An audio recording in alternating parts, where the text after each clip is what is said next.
What's up everyone, and welcome back for another review. And I'm here with the supposed movie of the summer, a movie that for people that know me know that I wasn't too excited to go and see, but nonetheless I went to see it to keep up this whole review thing. So let's get into Deadpool and Wolverine, but not before we look at some footage. Ooh yeah, big bad film review. We're about to shit on this movie. Look at him over there, just the wannabe film critic with his stupid t-shirt with the director that no one actually gives a shit about. And yes, we're swearing. We're ruining the entire YouTube algorithm for him right here. But we are playing by my rules now. We wear Star Wars t-shirts over here, and really stupid Star Wars t-shirts. And with Super Star Wars t-shirts comes really stupid intros to reviews. We're doing the whole thing, we're looking dead at the camera, we're breaking the fourth wall, we're saying cock juggling thumb like Ryan Reynolds did in Blade. Disclaimer, don't listen to anything that this hack has to say. Oh, I'm Joe. I like films and I like to read them in my free time. Frankly, boring, but this bit has gone on way too long, so let's actually look at some footage of Deadpool and Wolverine. I told you, you're not welcome here. You're not welcome anywhere. Now get the fuck out of my bar. Just give me one more drink and So, Deadpool and Wolverine is a 2024 film directed by Shawn Levy, or Levi. I'm not quite sure which one of those it is. It's obviously starring Ryan Reynolds, but this time he brings Hugh Jackman with him in the role of Wolverine, as well as Emma Corrin and Matthew McFadden. And it follows Deadpool as he's taken in by the TVA's paradox, and he's given the choice whether to watch his world expire or to do one last Hail Mary to try and save it. Now, multiversal storytelling and the MCU. Where to begin? I'll begin at the beginning for myself and say that when the first Deadpool came out, being a fan of the comic books and being a fan of the character in general, I was actually fairly excited, and I did like the first Deadpool movie quite a lot. Now, the second Deadpool, that's kind of where things went a little bit awry. It was kind of the same thing over again, and the fourth wall breaking got old, and it was just cameos, and it's kind of the same thing in this one over here. And ever since Deadpool became a thing on the big screen, fans were clamoring for his interaction with Wolverine because the Deadpool and Wolverine comic line is very big, and that's a comic line I'm actually a fan of as well. And now we finally have it in this 2 hour and 45 minute, I believe, I guess, epic? Directed by the guy that has done the last 4, I think, of Ryan Reynolds films. The last film I saw by Shawn Levy or Levy was Free Guy, which at the time, just coming out of COVID, I was just happy to be back in the cinema. I found it kind of okay, but looking back, eh. And now we're presented with this movie, which I guess was peddled by Disney a bit as saving the MCU. And it's a big task. The MCU has been on a downward spiral for a long time. I kind of checked out after Endgame. Cards on the table, I thought that whole arc was pretty good for the most part. I kind of wanted them to just end it at Endgame, maybe wait for a couple of years and then reboot it completely fresh with new characters, not relying on nostalgia or things that we know already. Maybe start off somewhere different by bringing back the X-Men or bring back the Fantastic Four. But alas, they reverted to streaming services and putting out 4 TV shows a year, and you had to watch all of them to understand the other films and blah, blah, blah, blah, and it went on and on and on. And I just checked out completely. And I think I'm not alone in saying that. I was kind of checked out. But hey, look, we're here.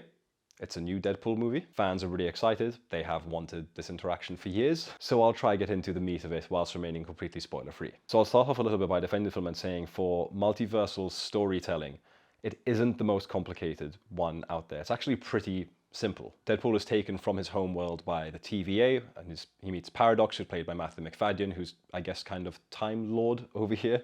And he's told the world he's in is expiring, but because he's special, he has the choice to go to the sacred timeline, which is that with the original MCU characters, and live out the rest of his days there. But being the merc with a mouth, he doesn't take to this kindly, and then he begins a sort of quest to fix his original timeline.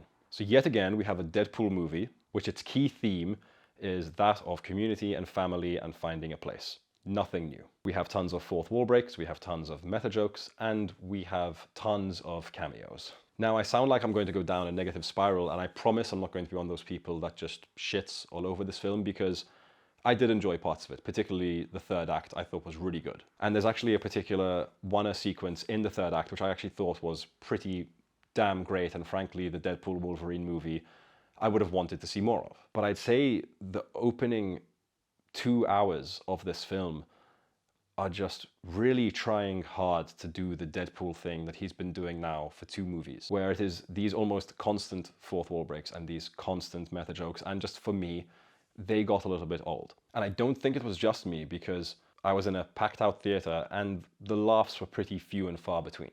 But then admittedly, when a joke did work, Everyone laughed, including myself. Another pretty big negative I do need to point out early on is that just for the most part, the action just doesn't look great in this. The first Deadpool in particular had really good set pieces where Deadpool would take on multiple foes at once. There would be acrobatics, the camera would be moving around in really cool ways.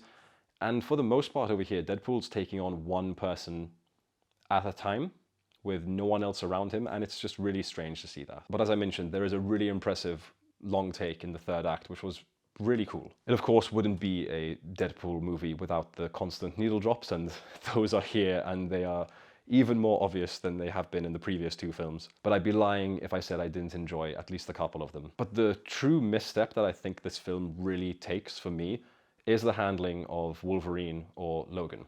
Now, for me, Wolverine, one of my favorite comic book characters of all time, definitely my favorite of the X-Men, and I love the movie Logan, as I'm sure a lot of people do. It was kind of the perfect end for that character, with Hugh Jackman giving a fantastic performance in that film, and actually always a great performance as Logan, even in some movies which were pretty subpar. Now, this movie makes a very big point early on that it is not the Logan from the James Mangold film that is going to be in this film. And you could say it does it in a little bit of a disrespectful way, depending on how you feel about it, but the main problem is with the Logan we get in Deadpool and Wolverine is he follows, copy and pasted, the exact same emotional arc that Wolverine followed in those James Mangold films and in those X-Men movies before them. Like, maybe I'm expecting too much, but I think they could have done something a little bit different with a character as unique as Wolverine. And to me, that's a real misstep and a real shame, because Hugh Jackman is back, and admittedly, he is very good. He is born to play the role of Wolverine, and it's just a little bit of a waste, I feel. But again, I could be expecting too much from this film. This is quite a weird one for me to review, because this film is obviously not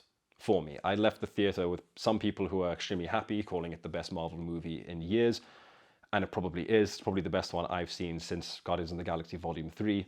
But the bottom line is, this is just not a film for me anymore, and that's okay. If you are someone that loves comic books, you love the MCU, you love everything they do, you love cameos, you love allusions to other kinds of pop culture, you love these things kind of melding together, you'll have a great time with this. I had an exceedingly okay time. There were bits of it I liked. It's definitely an hour too long, if you ask me. I don't know what world we're in where we need a 2-hour and 45-minute movie about basically Deadpool and Wolverine fighting each other half the time to go through some strange pseudo time travel plot to save the world, but more fool me. But I think that's kind of where I will wrap it up. It wasn't for me. I don't hate it.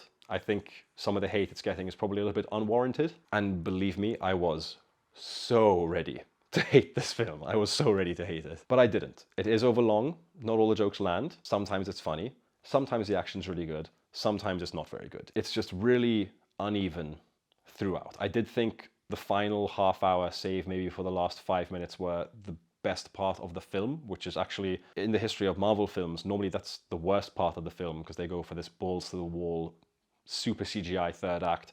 But I kind of liked what they did here. And yeah, safe to say I will not be rushing to see this anytime soon, but I didn't hate it. And that's the best recommendation I can give you right now. So for those that have stuck with me for this long, thank you for watching. I do hope you enjoyed the little intro. That's probably as creative as I could get with the restrictions that I've got. Apologies for the sign over there, Deadpool. I know, extremely low-hanging fruit, but Deadpool and Wolverine just wouldn't fit on that, and I lost an L. So I made do.